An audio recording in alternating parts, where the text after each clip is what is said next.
5 jawatan itu harus ada di dalam gereja. Kalau Bapak Ibu Saudara cuma mendengarkan suara gembala, itu tidak akan cukup. Kenapa dalam gereja itu harus ada 5 jawatan? Rasul, nabi, penginjil, guru, dan gembala. Karena kalau Bapak Ibu Saudara cuma mendengarkan suara gembala, tidak akan cukup memberikan pertumbuhan bagi iman kita. Makanya 5 jawatan harus ada di dalam gereja. Kemarin kita sudah mengadakan kebaktian kebangunan rohani. Terberkati nggak? Terberkati.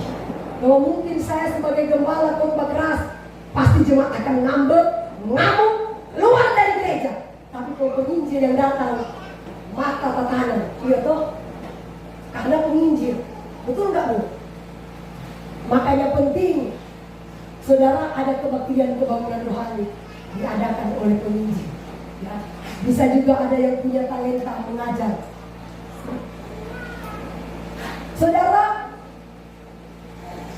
sekarang kita sudah hidup di penghujung akhir zaman. Coba buka dulu ayatnya. Wahyu pasalnya yang ke-11. Kemudian diberikanlah kepadaku sebatang bulu seperti tongkat pengukur rupanya, dengan kata-kata yang berikut: bangunlah, ukurlah bait suci Allah, mereka yang beribadah di dalamnya. Saudara, Tuhan akan mengukur tingkat kerohanian kita untuk masuk ke surga. Saudara, kenapa Alkitab katakan ukurlah bait suci Allah? Bait suci berbicara tentang kekudusan. Jadikan aku bait suci-Mu yang kudus dan yang tiada bercela. 2. Mesbah bicara tentang doa. Jadikan aku mesbah doamu bagi keselamatan bangsaku. Ya. Jadi yang akan dia ukur, jaga kekudusan, rajin berdoa, dan yang terakhir, mereka yang beribadah di dalamnya. Ayat yang kedua katakan begini: kecualikan pelataran bait suci yang di sebelah luar. Tuhan bilang, jangan ukur. Berarti yang tidak boleh diukur orang yang tidak jaga kekudusan, orang yang tidak suka berdoa, orang yang tidak suka beribadah. Firman yang bilang, jangan ukur. Mereka akan diberikan kepada antikris selama 42 bulan, berarti 3,5 tahun. Ya. Tetapi kecualikan pelataran bait suci yang di sebelah luar. Jangan ukur, karena ia telah diberikan kepada bangsa-bangsa lain, dan mereka akan injak-injak kota suci selama 42 bulan atau 3,5 tahun. Antikris akan berkuasa di dunia ini. Anak-anak Tuhan tidak mudah dibodohi. Kenapa? Karena Alkitab katakan sebelum segala sesuatu terjadi, kita sudah diberitahukan rahasia-rahasia kerajaan surga. Dia bilang begini, ukurlah bait suci Allah, mereka yang beribadah di dalamnya, mereka yang jaga kekudusan, mereka yang suka berdoa.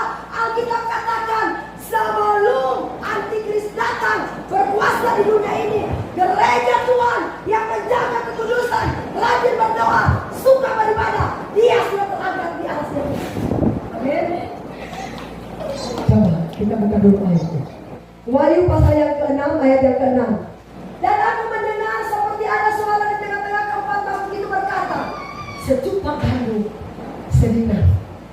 Sedinar artinya upah sehari. Ya, ini sedinar. Alkitab katakan, saudara, satu saat nanti kita akan mengalami secupak gandum sedinar. Harga gandum akan jadi upah sehari. Pak, tambah naik nanti beras? Tambah naik nggak Pak? Tambah naik. Ini penggenapan firman Tuhan mulai terjadi. Amin. Secupak gandum sedinar harganya. Bayangkan Pak Martin punya HK contoh 130, harga beras akan jadi seperti itu. 1 kilo secupak.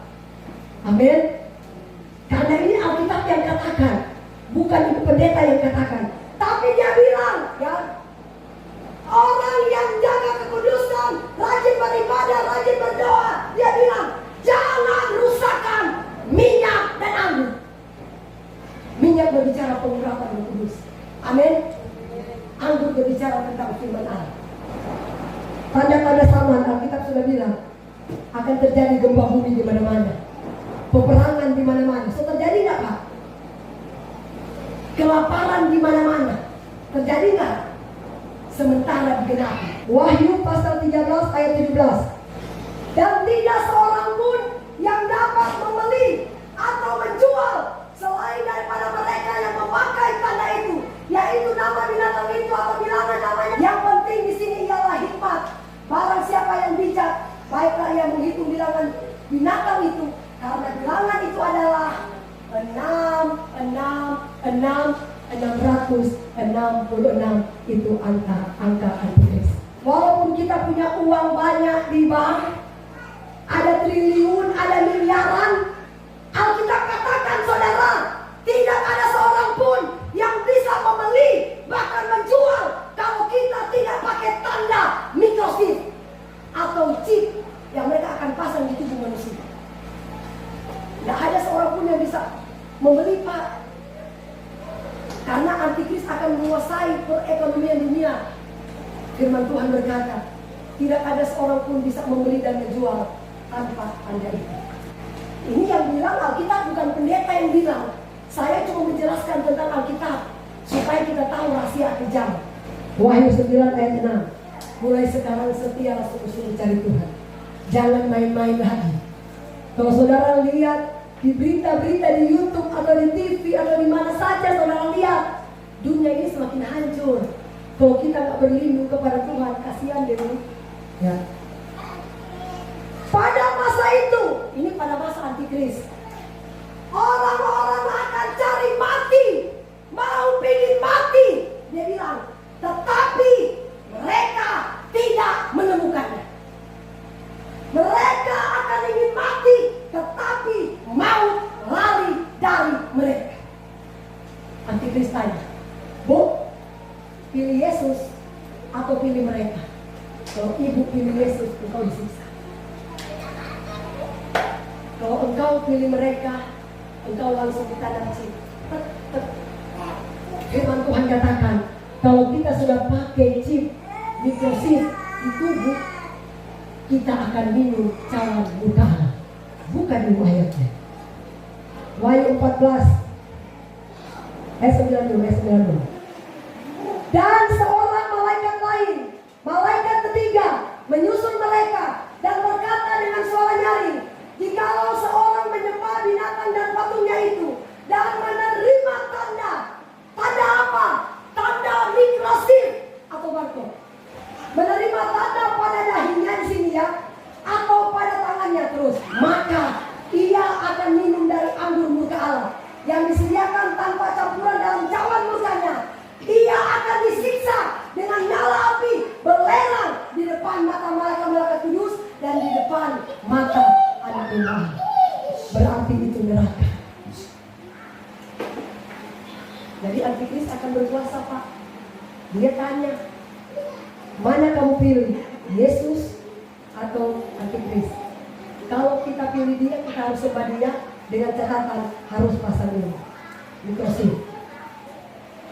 Sebab kalau kita tidak pasang itu, kita tidak boleh membeli dan menjual. Walaupun kita punya uang miliaran di bank, tidak bisa digunakan tanpa ada tanda itu. Tapi ingat, Alkitab katakan, sebelum peristiwa ini terjadi, gereja Tuhan sudah diangkat. Amin. Ayatnya coba kita buka. Wahyu 12 ayat 14.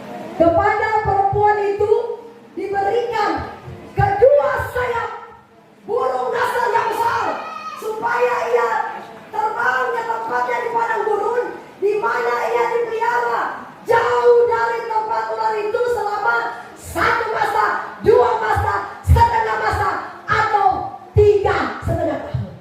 Tadi kan waktu Pak Martin baca di pertama, orang yang tidak jaga kekudusan, ya kan?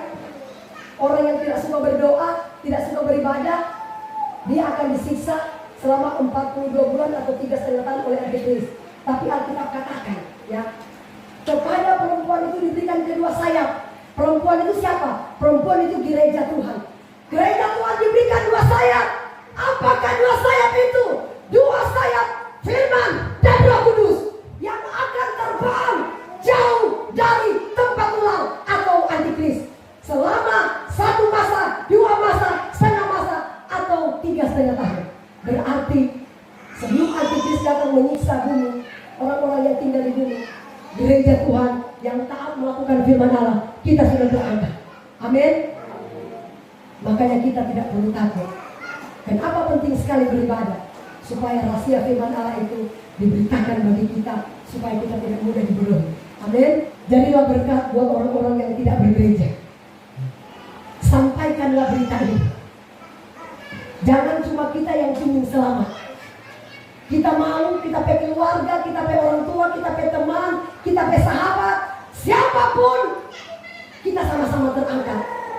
Karena apa, Pak? Siksa Pak kalau antikris, siksa. Karena Alkitab katakan selama 5 bulan tidak ada kematian. Coba, saya menunjukkan tadi, Pak. Wahyu pasal 9 ayat 6. Dan pada masa itu orang-orang akan cari maut, tapi mereka tidak menemukannya. Dan mereka akan ingin mati, tetapi maut lari dari mereka terus. Coba ayat 5. Kita lihat ya. Dan mereka diperkenankan bukan untuk bunuh manusia, melainkan hanya untuk menyiksa mereka 5 bulan lamanya. Dan siksaan itu seperti siksaan kalajengking apabila ia menyengat manusia. Dan dia bilang selama 5 bulan. Selama 5 bulan mungkin antikris siksa. Aduh, saya mau bunuh diri. Tetap bernafas. Aduh, saya mau pingin tabrak aja mobil. So peot sana, peot sini, tutup. Tetap bernafas. Karena Alkitab bilang 5 bulan mau diangkat, tidak ada kematian. Dan mereka diperkenankan bukan untuk membunuh manusia, melainkan cuma menyiksa selama 5 bulan. Dan pada masa itu orang-orang akan mencari maut, tapi mereka tidak akan menemukannya. Dan mereka akan ingin mati, tetapi maut lari dari mereka. Haleluya. Kita yang hadir sore hari ini, jangan bermasa bodoh. Setialah dengan Tuhan. Jangan cuma batuk jadi alasan kita tidak gereja. Percaya saudara, ya. Mau batuk sekalipun, percaya di dalam nama Yesus pasti ada kesembuhan. Amin. Kalau kita sakit aja pergi cari dukun, luar biasa. Kalau bisa mana lebih berkuasa? Dukun atau Tuhan Yesus? Kita biasa di Sopara pergi ke dukun. Tapi mau datang di gereja aja cuma batuk. Ibu pendeta, saya batuk. Aduh! Saya mengalami, saudara. Saya pernah mengalami penyakit kanker. Ya. Saya tidak pernah diobati oleh dokter. Tetapi apa? Saya disembuhkan oleh kuasa darah Yesus. Karena darah Yesus adalah darah yang berkuasa atas hidup manusia. Karena dia katakan, tercurah darahku, oleh bilur-bilurku kamu disembuhkan. Amin. Saudara yang datang dalam keadaan sakit, kalau saudara percaya dengan perjamuan kudus, Pak Martin, kalau ini saya sudah doakan, ini jadi darah beneran atau tidak? Benar. Ya. Karena Alkitab bilang, saudara, ketika kita melakukan perjamuan kudus, anggur ini bukanlah anggur biasa, tetapi anggur ini adalah darah Kristus, bukan simbol. Kalau kita yakini ini adalah merupakan darah Kristus, percaya aja, asal jangan bimbang, jangan ragu, penyakit kita pasti sembuh. Amin.